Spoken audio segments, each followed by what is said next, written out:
Now, in our today's class, we are going to discuss our next command, that is insert command. अभी तक हमने table में data को insert किया था. Okay, we have just created a table. Now we will learn how can we insert the records. Understood? Now, we are having two types of methods. Insert command is used to insert new record in an existing table. It is a DML command. When I am going to explain you some sort of command, फिर मैं आपको difference बताऊंगी कि DDL और DML में हमने क्या difference feel किया. अगर अभी बताऊंगी ना तो आप उसको एक्चुअल वर्क से रिलेट नहीं कर पाएंगे. ठीक है. इससे पहले हम हर कमांड का वर्क सीखेंगे. फिर हमने क्यों इसको DDL कैटेगरी में रखा, क्यों इसको DML कैटेगरी में रखा, वो हम आपको बाद में बताएंगे जब हमको उसकी वर्किंग समझ में आ जाएगी.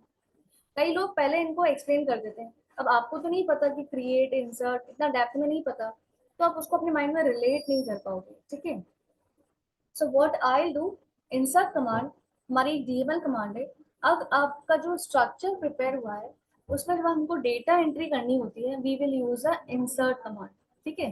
तो as usual I am going to start my SQL. Start button पे जाएंगे हम, सर्च बार पे माई एसक्यूएल टाइप करेंगे. ये बार बार मैं रिपीट कर दूं ताकि आपको ध्यान रहे. और इंस्टॉल कर लेना अपने सिस्टम में.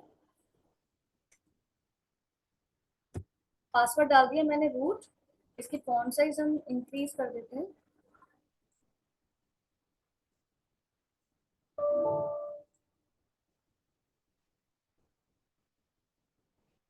ओके.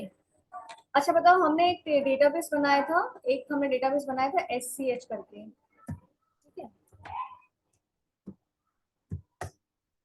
फाइन, मैंने उसको सीधे ओपन कर लिया यूज कमांड से. अब मुझे इसमें टेबल्स देखनी, मुझे याद नहीं आ रहा है कि मैंने टेबल का क्या नाम दिया था. मैंने T1 और T2 टू टेबल्स बनाई है.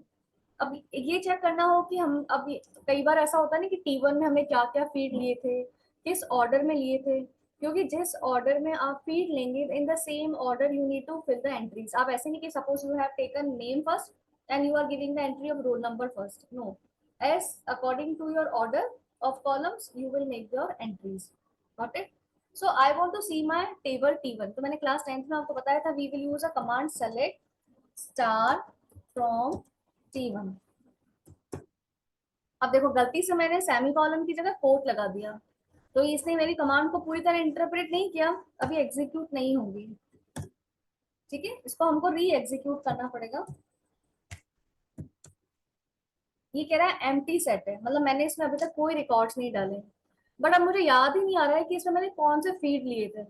ओके. और तो मुझे इसका स्ट्रक्चर देखना पड़ेगा, how many fields I have taken, in which order I have taken. Okay. So for that I will use one command, that is DESC. इसका शॉर्ट, इसका फुल फॉर्म होता है describe. DESC T1 means T1 में जो जो लिया वो बता दो. तो फर्स्ट फील्ड लिया मैंने नेम, वो है character. then class, that is int. then DOB, that is date. and then marks, that is float. Okay. Okay. Khushi, in our yesterday's class I haven't explained float to you, no?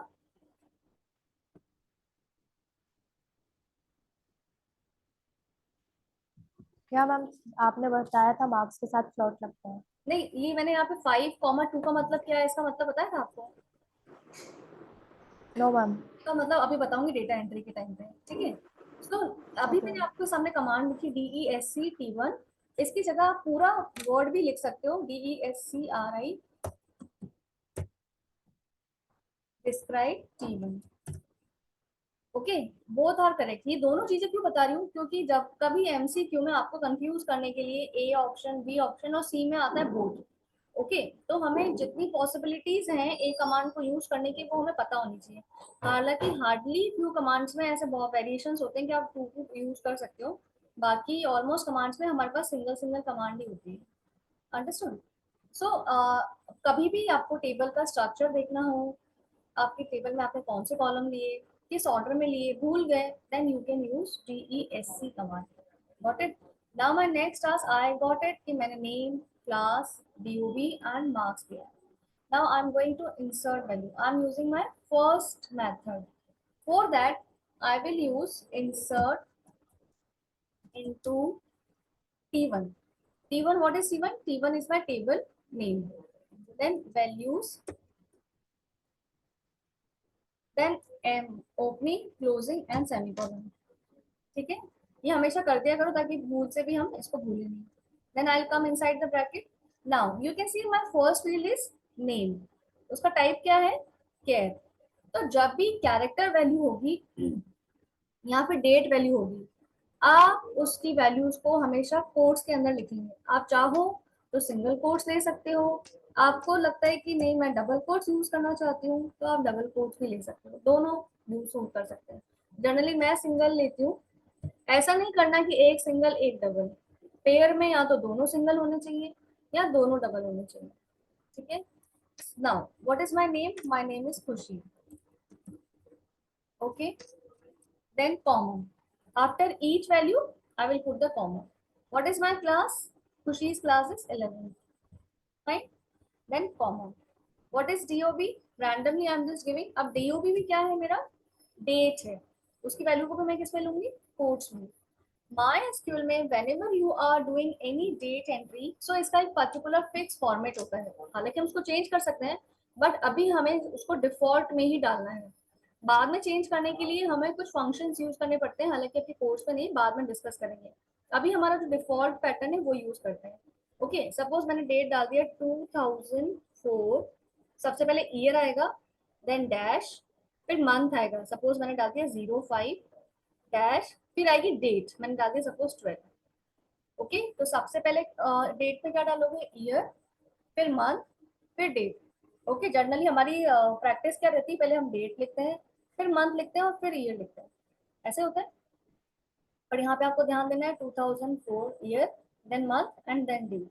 Okay. So I hit the enter key. अभी कह रहा है कि column count does not match value count. मैंने जान करके error करिए ताकि जब कभी आप एरर करें तो आपको पता रहे. जब भी एरर है तो उस एरर को पढ़ने की कोशिश करो. एक बार पढ़ोगे उसके बाद में समझ आ जाएगा कि मैंने क्या एरर करी और इसका मैं कैसे सोल्यूशन करूँ. अब आपको इसको पढ़ने से कुछ कुछ फील हो रहा है? मुझे कोई बताएगा? Raise your hand. Yes Kunjal. Ma'am ये कह रहा है कि जितने कॉलम्स हैं उतने हमने वैल्यूज नहीं डाली हैं. यस, ये कह रहा है कॉलम काउंट मीन्स आपके जो जितने कॉलम्स आपने बनाए does not match the value count. जितनी मैंने वैल्यू डाली उससे मैच नहीं हो रहा है. या तो ये कम हो सकता है या ये ज्यादा हो सकता है. अब आपको चेक करना है. अब आप पहले कॉलम देखो. मेरे पास कॉलम है 1 2 3 4. 4 कॉलम्स है और वैल्यू कितनी? 1 2 3. 3 वैल्यूज ही है. ओके. तो मैं इस कमांड को फिर से री एग्जीक्यूट करती हूँ. आपको मैंने बताया था कि अगर मुझे प्रीवियस कमांड चाहिए, you can hit the up arrow की एंड मेक श्योर दैट कि आप कमांड को जितनी बार टाइप करेंगे वो आपके लिए अच्छा है. So avoid hitting up arrow and down arrow. Okay. बार बार लिखो, बार बार लिखो, बार बार टाइप करो जब तक आपको लगे ना हाँ अब मुझे अच्छे से लर्न हो गया. Then you can use it. Fine. उसके बाद में आप कॉमा लगाएंगे. अब मेरा क्या मार्क्स है? मैंने डाल दिया suppose 76.98. Okay. And I hit the enter key. अभी मेरे कोई गलती नहीं थी तो मेरा आ गया क्वेरी ओके. एक चीज और बताने वाली हूँ. अभी जैसे आपने यहाँ पे डेट डाला, सपोज मैंने मंथ में 05 की जगह 5 ही कर दिया और यहाँ पे 2004 की जगह 04 कर दिया. फाइन. कोई मिस्टेक नहीं बताएगा, ये ऑटोमेटिकली उसको सेट कर देगा. कैसे? Select star from table. अभी मैंने 2 रिकॉर्ड्स डाले. खुशी नाम से 2 हो गए क्योंकि मैंने खाली डेट चेंज करी थी, बाकी एंट्रीज तो मैंने चेंज करी नहीं. ओके. तो यहाँ पे देखा मैंने सिर्फ 04 लिया था पर 2004 उसने खुद समझ लिया. यहाँ पे मैंने 5 लिया था पर खुद से उसने फॉर्मेटिंग कर दिया 5 का. तब शॉर्ट में भी डालोगे दैट्स ऑल्सो फाइन. बट हमेशा बस ध्यान रखना कि फर्स्ट आपका ईयर आएगा, then month and then date. ठीक है. अब नाउ नेक्स्ट थिंग कि यहाँ पे जब हम डेटा एंट्री, आपको मैम इट्स सो इजी है ना, फील ऐसे ही होता है. बट जब हम इसको एंट्री का हम जब खुद की प्रैक्टिस करते हैं तो हमको कई बार एरर्स आते हैं. अब as a beginner, as my experience, आप कहाँ का मिस्टेक करते हो वो बताती हूँ. एक तो बता दी कि आपने कॉलम की जो काउंट है वो आपने प्रॉपर नहीं डाला है, कम या ज्यादा हो गया है, फर्स्ट एरर. दूसरा, जैसे आपने यहाँ पे आए और आप एक कोट लगाना भूल गए. ओके. एक कोट तो लगा लिया, फ्लो फ्लो में हम एक कोट लगाना भूल गए and I hit the enter की. अब आपने देखा यहाँ पे कोट लगा हुआ है, तो ये इसका इंडायरेक्ट मीनिंग है कि आपका एक कोट मिसिंग है। ये जो सिंबल दिख रहा है आपको कोट का, इट्स सेइंग कि your one quote is missing. तो आप क्या करो, एक कोट लगाओ एंड सेमीकोलन लगाओ और एंटर की हिट कर दो। हालांकि कमांड एग्जीक्यूट नहीं होगी क्योंकि हमको जहां उस समय लगाना चाहिए था वहां नहीं लगाया, but we want this MySQL prompt. जब तक आपके पास ये प्रॉम्प्ट नहीं आता आप कमांड एग्जीक्यूट नहीं कर सकते। ओके, ये आपको आना जरूरी है। तो मुझे अपनी प्रीवियस कमांड को टर्मिनेट करना है, तो टर्मिनेट करने के लिए जो भी मिसिंग था मैंने वो लगाया और मैं फिर से अपने प्रॉम्प्ट पे आ गई। अब मैं फिर से आ रही हूँ अपनी ठीक है। अना दूसरी एरर हम क्या करते हैं, जैसे सपोज यहाँ पे 11 था और मैं भूल गई कि मैंने इसका टाइप इंट रख रखा था और मैंने इसमें डाल दिया 11। ओके, और कोट्स भी नहीं लगाए। कई बार होता है ना हमें रोमन में डालने की आदत होती है। ओके, मैं भूल गई। तो ये क्या कह रहा है, अननोन कॉलम 11th इन फील्ड लिस्ट। ये कह रहा है कि ऐसा कोई कॉलम इसमें है ही नहीं। ठीक है, अब चलो मैं इसको, मुझे याद आ गया कि अरे मुझे तो इसको कोर्ट में लिखना था, मैंने चलो इसको कोर्ट में भी लिख दिया। ठीक है, बट मुझे इसका टाइप तो मैंने इंट ले रखा था। तो ये क्या बोलेगा, incorrect integer value 11 for column class. Means class के लिए you have taken integer, is it integer? No. Okay, तो ये क्या बोल रहा है कि इंटीजर कॉलम के लिए ये सही एंट्री नहीं है। मीन्स आपने टाइप कुछ और लिया है और आप वैल्यू कुछ और डाल दो।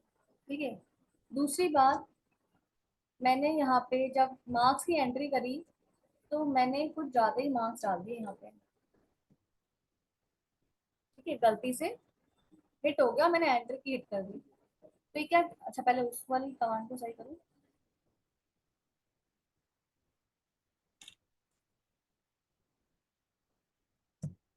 अभी कह रहा out of range values for column marks. क्यों? क्योंकि मैंने उसको सेट कर रखा था 5,2। यहाँ पे देखो, आई हैड टेकन 5,2। मीन्स ये कह रहा है कि आप टोटल डिजिट 5 ले सकते हो और डेसिमल के बाद में I will show 2 digits. Okay, so यहाँ पे आपने आप टोटल डिजिट काउंट करो, 1 2 3 4 5 6। टोटल डिजिट कितनी हो गई? 6। डेसिमल के बाद ये आपको हमेशा 2 डिजिट शो करेगा ही करेगा। अगर आप डेसिमल के बाद कोई डिजिट नहीं लेते it will show 0.00। Okay, but it is exceeding.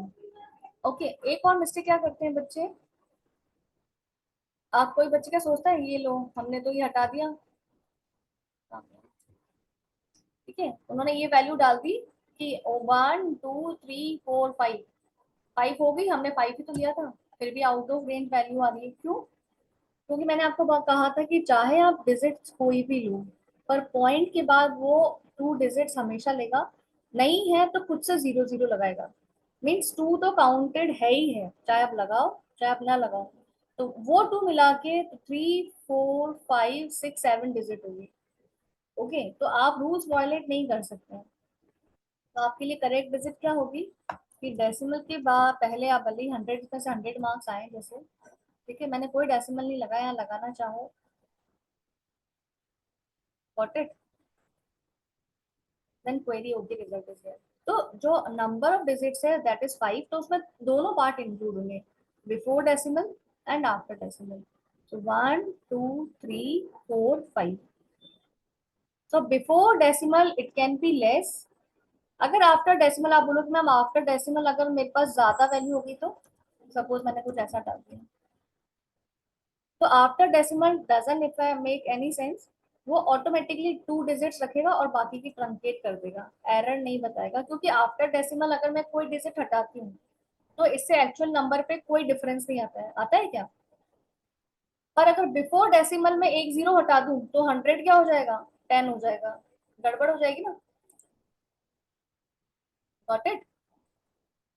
सो अब हम अपनी कमांड को फिर से देखते हैं। खुशी मुझे कमांड तो बताना जो मुझे पूरी टेबल देखनी है। Select star from T1।